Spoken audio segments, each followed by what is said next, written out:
المحصنات من النساء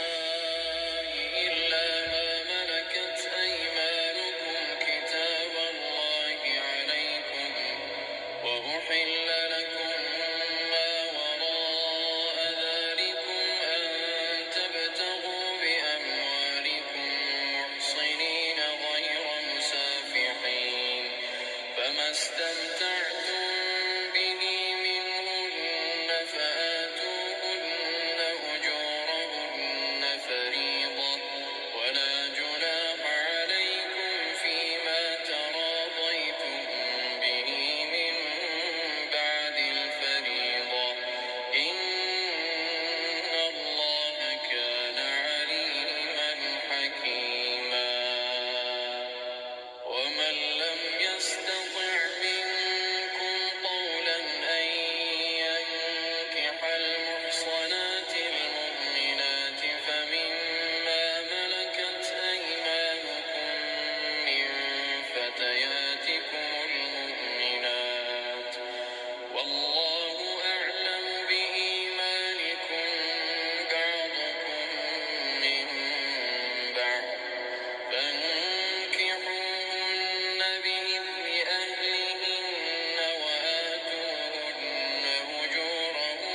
أجورهن بالمعروف محصنات غير مسافحات ولا متخذات أخدان فإذا أحصن فإن أتين بفاحشة فعليهن نصف ما على المحصنات من العذاب ذلك لمن خشي العنة منكم وأن تصبروا خير لكم والله غفور رحيم يريد الله ليبين لكم ويهديكم سنن الذين من قبلكم ويتوب عليكم والله عليم حكيم والله يريد أن يتوب عليكم ويريد الذين يتبعون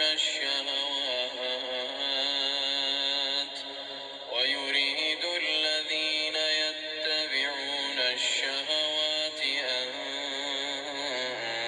تميلوا ميلا عظيما يريد الله أن يخفف عنكم وخلق الإنسان ضعيفا يا أيها الذين آمنوا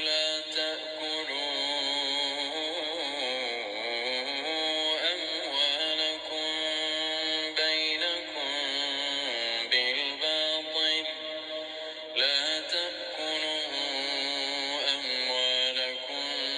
بينكم بالباطل إلا أن تكون تجارة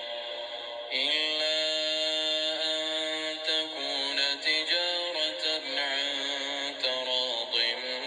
منكم ولا تقتلوا أنفسكم إن الله كان بكم رحيما ومن يفعل ذلك عدوانا وظلما فسوف نصليه نارا وكان ذلك على الله يسيرا إن تجتنبوا كبائر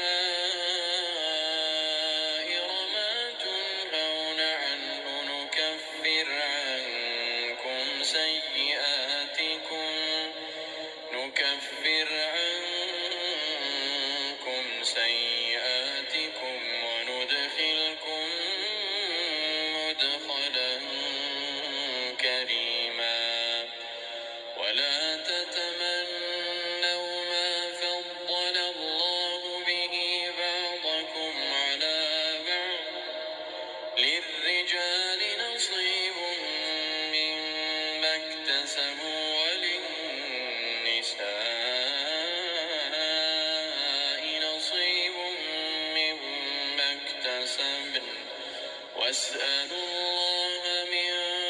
فضله إن الله كان بكل شيء عليما ولكل جعلنا موالي مما ترك الوالدان والأقربون والذين عقدت أيمانكم فآتوهم نصيبهم إن الله كان على كل شيء شهيدا الرجال قوامون على النساء بما فضل الله بعضهم على بعض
فكيف إذا جئنا من كل أمة بشهيد وجئنا بك على هؤلاء شهيدا يومئذ يود الذين كفروا وعصوا الرسول لو تسوأ بهم الأرض ولا يكتمون الله حديثا يا أيها الذين آمنوا لا تقربوا الصلاة وأنتم سكارى حتى تعلموا ما تقولون ولا جنبا إلا عابري سبيل حتى تغتسلوا وإن كنتم مرضى أو على سفر أو جاء أحد منكم من الغائط أو لامستم النساء فلم تجدوا ماء فتيمموا صعيدا طيبا فامسحوا بوجوهكم وأيديكم إن الله كان عفوا غفورا ألم تر إلى الذين أوتوا نصيبا من الكتاب يشترون الضلالة ويريدون أن تضلوا السبيل والله أعلم بأعدائكم وكفى بالله وليا وكفى بالله نصيرا من الذين هادوا يحرفون الكلم عن مواضعه ويقولون سمعنا وعصينا واسمع غير مسمع وراعنا ليا بألسنتهم وطعنا في الدين ولو أنهم قالوا سمعنا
نصليهم نارا كلما نضجت جلودهم بدلناهم جلودا غيرها ليذوقوا العذاب إن الله كان عزيزا حكيما والذين آمنوا وعملوا الصالحات سندخلهم جنات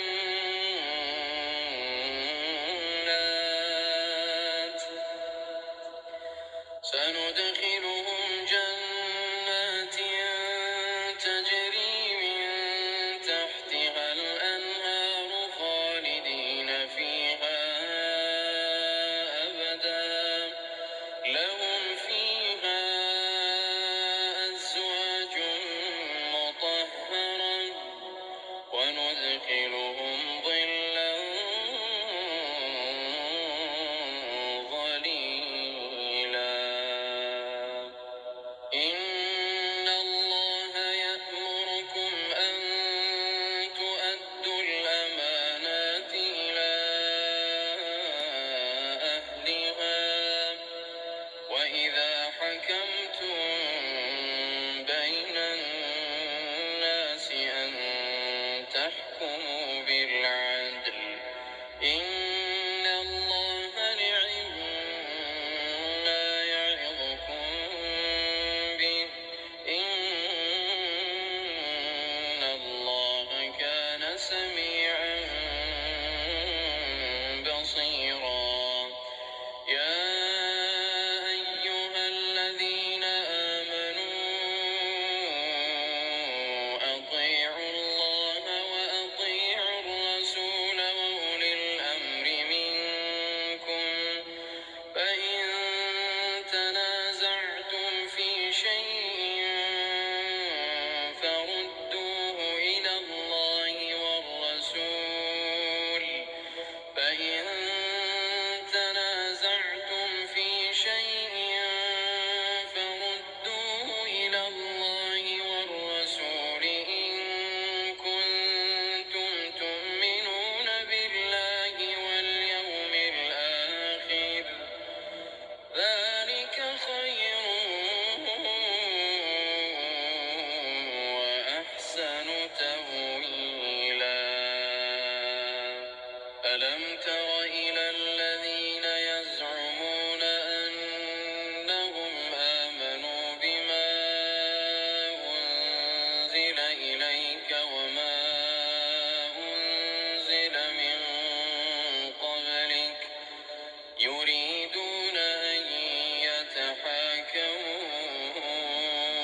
إلى الطاغوت وقد أمروا أن يكفروا به ويريد الشيطان أن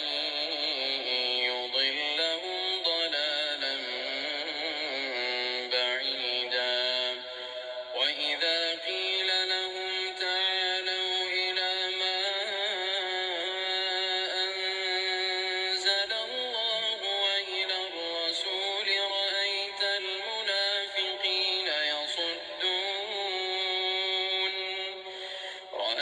المنافقين يصدون عنك صدودا فكيف إذا أصابتهم مصيبة بما قدمت أيديهم ثم جاءوك يحلفون بالله إن أردنا إلا إحسانا ثم جاءوك يحلفون بالله إن أردنا إلا إحسانا وتوفيقا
تسليما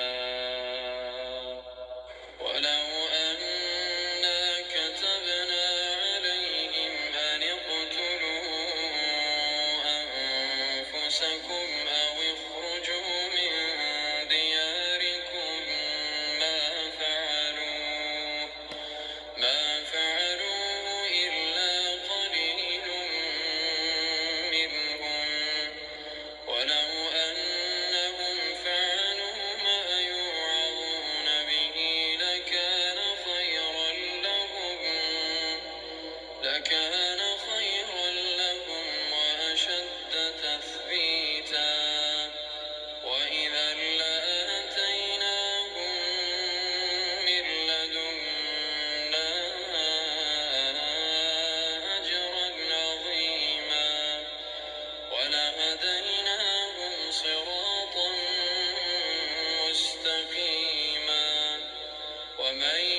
يطع الله والرسول فأولئك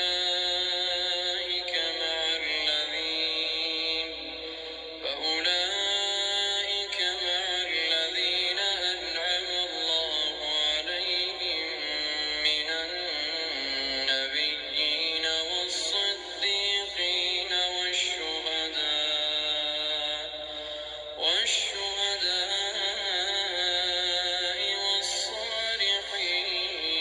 والصالحين وحسن أولئك رفيقا ذلك الفضل من الله وكفى بالله عليما يا أيها الذين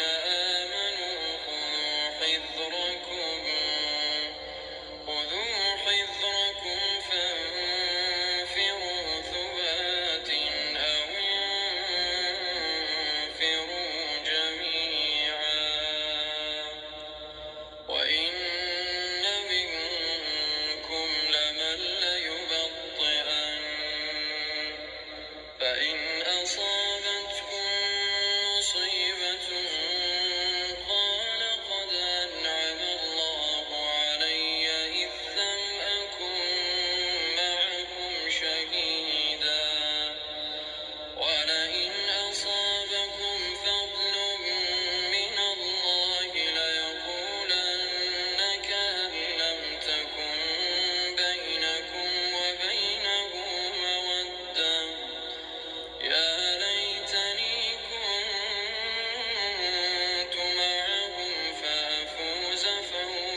الرسول فقد أطاع الله، ومن تولى فما أرسلناك عليهم حفيظا. ويقولون طاعة فإذا برزوا من عندك بيت طائفة منهم غير الذي تقول، والله يكتب ما يبيتون. فأعرض عنهم وتوكل على الله، وكفى بالله وكيلا. أفلا يتدبرون القرآن ولو كان من عند غير الله لوجدوا فيه اختلافا كثيرا. وإذا جاءهم أمر من الأمن أو الخوف أذاعوا به، ولو ردوه إلى الرسول وإلى أولي الأمر منهم لعلمه الذين يستنبطونه منهم، ولولا فضل الله عليكم ورحمته لاتبعتم الشيطان إلا قليلا. فقاتل في سبيل الله لا تكلف إلا نفسك وحرض المؤمنين، عسى الله أن يكف بأس الذين كفروا، والله أشد بأسا وأشد تنكيلا. من يشفع شفاعة حسنة يكن له نصيب منها، ومن يشفع شفاعة سيئة يكن له كفل منها، وكان الله على كل شيء مقيتا. وإذا حييتم بتحية فحيوا بأحسن منها أو ردوها، إن الله كان على كل شيء حسيبا. الله لا إله إلا هو ليجمعنكم إلى يوم القيامة لا ريب فيه، ومن أصدق من الله حديثا. فما لكم في المنافقين فئتين والله أركسهم بما كسبوا، أتريدون أن تهدوا من أضل الله، ومن يضلل الله فلن تجد له سبيلا. ودوا لو تكفرون كما كفروا فتكونون سواء، فلا تتخذوا منهم أولياء حتى يهاجروا في سبيل الله، فإن تولوا فخذوهم واقتلوهم حيث وجدتموهم، ولا تتخذوا منهم وليا ولا نصيرا، إلا الذين يصلون إلى قوم بينكم وبينهم ميثاق أو جاءوكم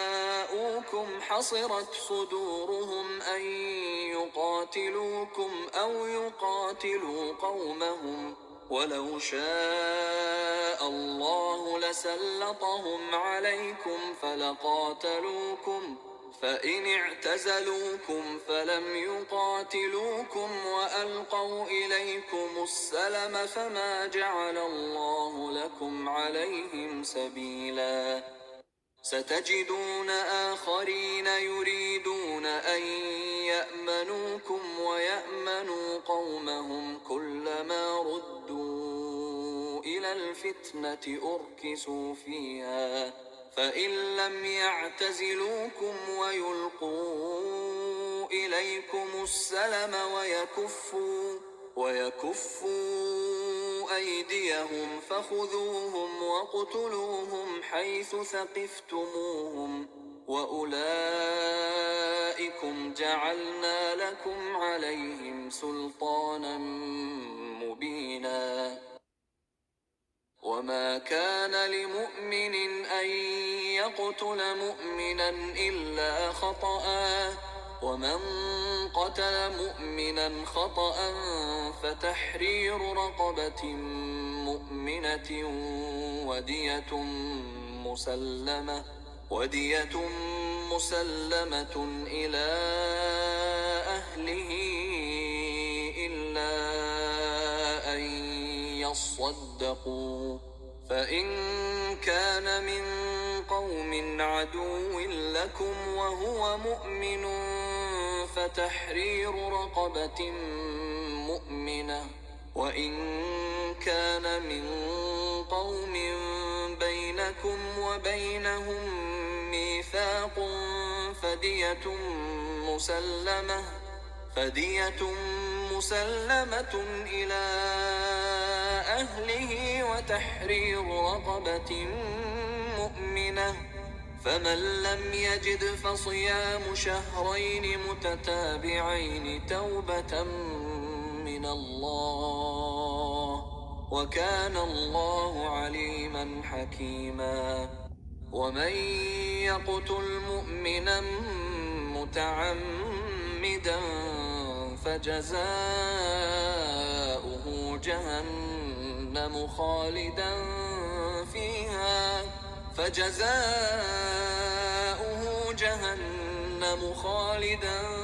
فيها وغضب الله عليه ولعنه وأعد له عذابا عظيما يا أيها الذين آمنوا إذا ضربتم في سبيل الله فتبينوا ولا تقولوا لمن ألقى إليكم السلام لست مؤمنا تبتغون عرض الحياة الدنيا فعند الله مغانم كثيرة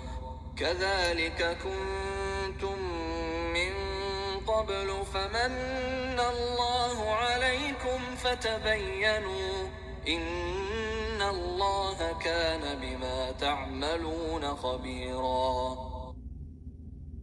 لا يستوي القاعدون من المؤمنين غير أولي الضرر والمجاهدون في سبيل الله بأموالهم وأنفسهم فضل الله المجاهدين بأموالهم وأنفسهم على القاعدين درجة وكلا وعد الله الحسنى وفضل الله المجاهدين على القاعدين أجرا عظيما درجات منه ومغفرة ورحمة وكان الله غفورا رحيما إن الذين توفاهم الملائكة ظالمي أنفسهم قالوا فيم كنتم قالوا كنا مستضعفين في الأرض قالوا ألم تكن أرض الله واسعة فتهاجروا فيها فأولئك مأواهم جهنم وساءت مصيرا إلا المستضعفين من الرجال والنساء والولدان لا يستطيعون حيلة ولا يهتدون سبيلا فأولئك عسى الله أن يعفو عنهم وكان الله عفوا غفورا ومن يهاجر في سبيل الله يجد في الأرض مراغما كثيرا ومن يخرج من بيته مهاجرا إلى الله ورسوله ثم يدركه الموت فقد وقع أجره على الله، وكان الله غفورا رحيما. وإذا ضربتم في الأرض فليس عليكم جناح أن تقصروا من الصلاة إن خفتم أن يفتنكم الذين كفروا، إن الكافرين كانوا لكم عدوا مبينا. وإذا كنت فيهم فأقمت لهم الصلاة فلتقم طائفة منهم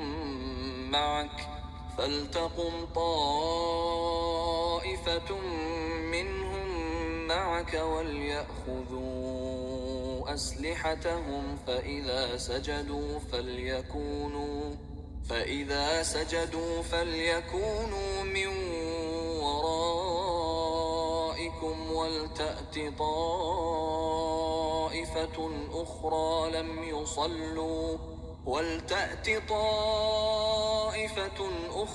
لم يصلوا فليصلوا معك وليأخذوا حذرهم وأسلحتهم.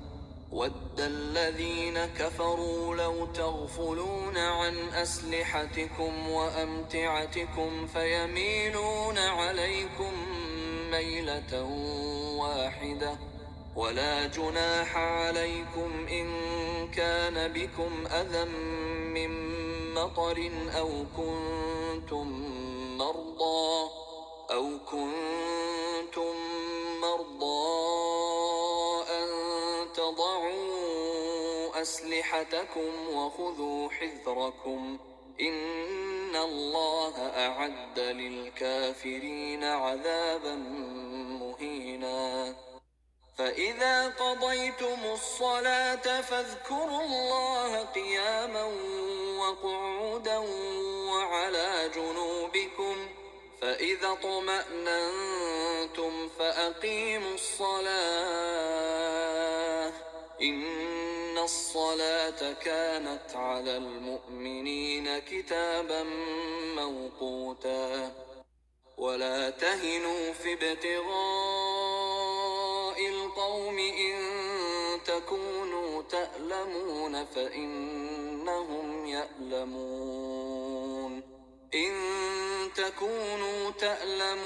فإنهم يألمون كما تألمون، وترجون من الله ما لا يرجون، وكان الله عليما حكيما. إنا أنزلنا إليك الكتاب بالحق لتحكم بين الناس بما أراك الله، ولا تكن للخائنين خصيما، واستغفر الله إن الله كان غفورا رحيما. ولا تجادل عن الذين يختانون أنفسهم إن الله لا يحب من كان خوانا أثيما. يستخفون من الناس ولا يستخفون من الله وهو معهم إذ يبيتون ما لا يرضى من القول، وكان الله بما يعملون محيطا. ها أنتم هؤلاء جادلتم عنهم في الحياة الدنيا، فمن يجادل الله عنهم يوم القيامة أم من يكون عليهم وكيلا. ومن يعمل سوءا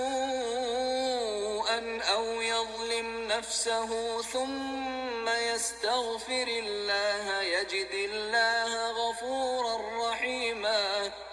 ومن يكسب إثما فإنما يكسبه على نفسه وكان الله عليما حكيما ومن يكسب خطيئة أو إثما ثم يرم به بريئا فقد احتمل بهتانا وإثما مبينا ولولا فضل الله عليك ورحمته لهم طائفة منهم أن يضلوك وما يضلون إلا أنفسهم وما يضرونك من شيء وأنزل الله عليك الكتاب والحكمة وعلمك ما لم تكن تعلم وكان فضل الله عليك عظيما لا خير في كثير من نجواهم إلا من أمر بصدقة أو معروف أو إصلاح بين الناس ومن يفعل ذلك ابتغاء مرضات الله فسوف نؤتيه أجرا عظيما ومن يشاقق الرسول من بعد ما تبين له الهدى ويتبع غير سبيل المؤمنين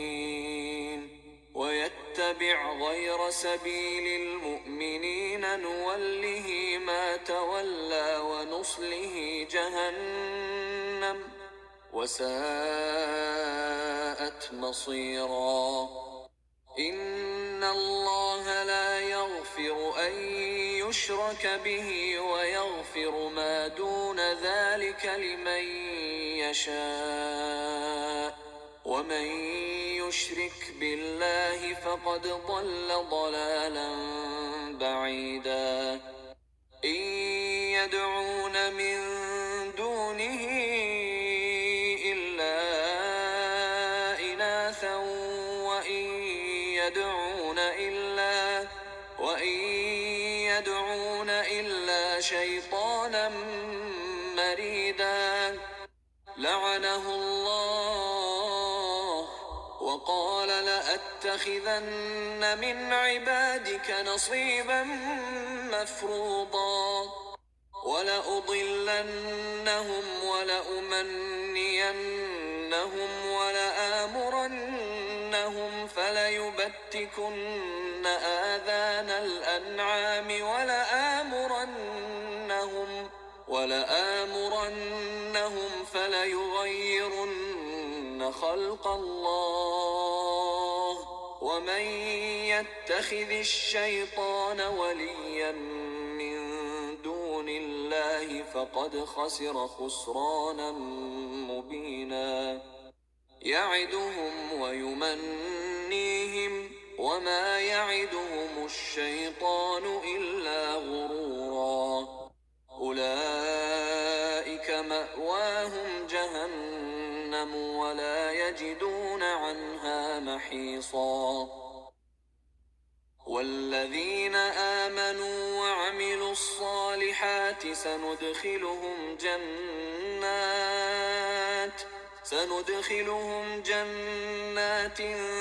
تجري من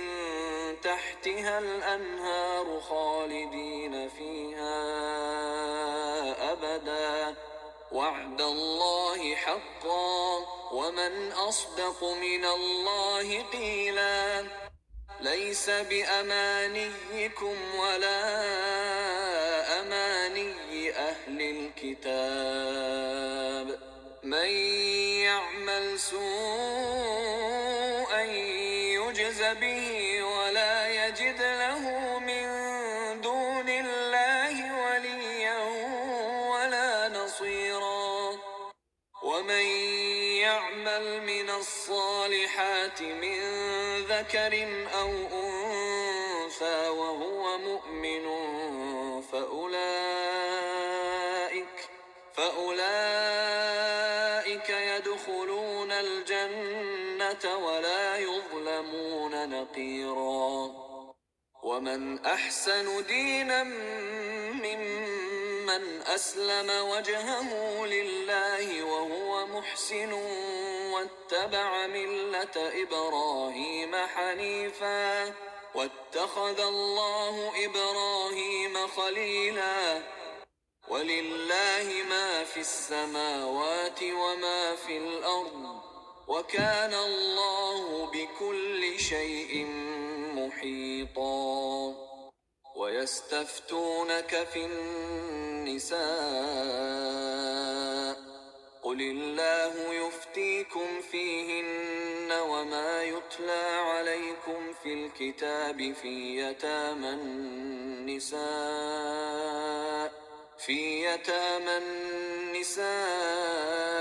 اللاتي لا تؤتونهن ما كتب لهن وترغبون أن تنكحوهن والمستضعفين من الولدان وأن تقوموا لليتامى بالقسط وما تفعلوا من خير فإن الله كان به عليما. وإن امرأة خافت من بعلها نشوزا أو إعراضا فلا جناح عليهما أن يصلحا بينهما صلحا والصلح خير. وأحضرت الأنفس الشح وإن تحسنوا وتتقوا فإن الله كان بما تعملون خبيرا. ولن تستطيعوا أن تعدلوا بين النساء ولو حرصتم فلا تميلوا كل الميل فتذروها كالمعلقة. وإن تصلحوا وتتقوا فإن الله كان غفورا رحيما. وإن يتفرقا يغن الله كلا من سعته وكان الله واسعا حكيما. ولله ما في السماوات وما في الأرض ولقد وصينا الذين أوتوا الكتاب من قبلكم وإياكم أن اتقوا الله. وإن تكفروا فإن لله ما في السماوات وما في الأرض وكان الله غنيا حميدا. ولله ما في السماوات وما في الأرض وكفى بالله وكيلا. إن يشأ يذهبكم أيها الناس ويأت بآخرين وكان الله على ذلك قديرا. من كان يريد ثواب الدنيا فعند الله ثواب الدنيا والآخرة وكان الله سميعا بصيرا. يا أيها الذين آمنوا كونوا قوامين بالقسط شهداء لله ولو على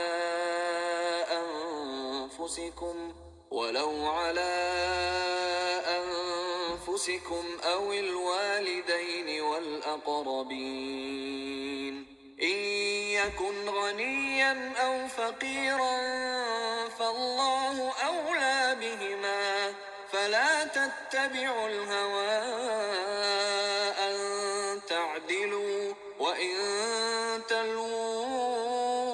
أو تعرضوا فإن الله كان بما تعملون خبيرا. يا أيها الذين آمنوا رسوله والكتاب الذي نزل على رسوله والكتاب الذي أنزل من قبل ومن يكفر بالله وملائكته وكتبه ورسله واليوم الآخر فقد ضل ضلالا بعيدا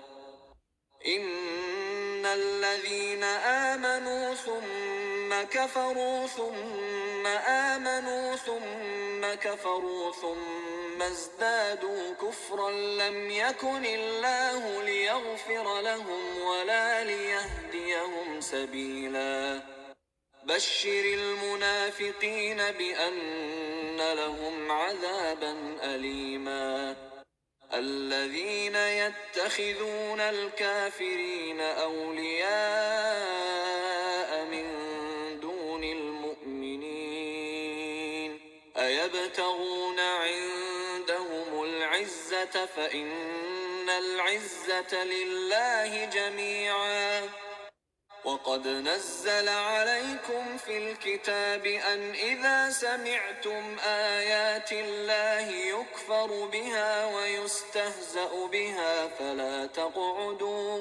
فلا تقعدوا معهم حتى يخوضوا في حديث غيره إنكم إذا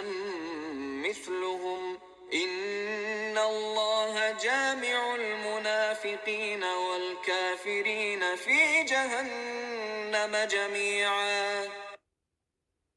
الذين يتربصون بكم فإن كان لكم فتح من الله قالوا ألم نكن معكم وإن كان للكافرين نصيب قالوا ألم نستحوذ عليكم ونمنعكم من المؤمنين فالله يحكم بينكم يوم القيامة ولن يجعل الله للكافرين على المؤمنين سبيلا إن المنافقين يخادعون الله وهو خادعهم وإذا قاموا إلى الصلاة قاموا كسالى يراءون الناس ولا يذكرون الله إلا قليلا مذبذبين بين ذلك لا إله هؤلاء ولا إله هؤلاء ومن يضلل الله فلن تجد له سبيلا يا أيها الذين آمنوا لا تتخذوا الكافرين أولياء من دون المؤمنين أتريدون أن تجعلوا لله عليكم سلطانا مبينا إن المنافقين في الدرك الأسفل من النار ولن تجد لهم نصيرا إلا الذين تابوا وأصلحوا واعتصموا بالله وأخلصوا دينهم لله فأولئك مع المؤمنين وسوف يؤتي الله المؤمنين أجرا عظيما ما يفعل الله بعذابكم إن شكرتم وآمنتم وكان الله شاكرا عليما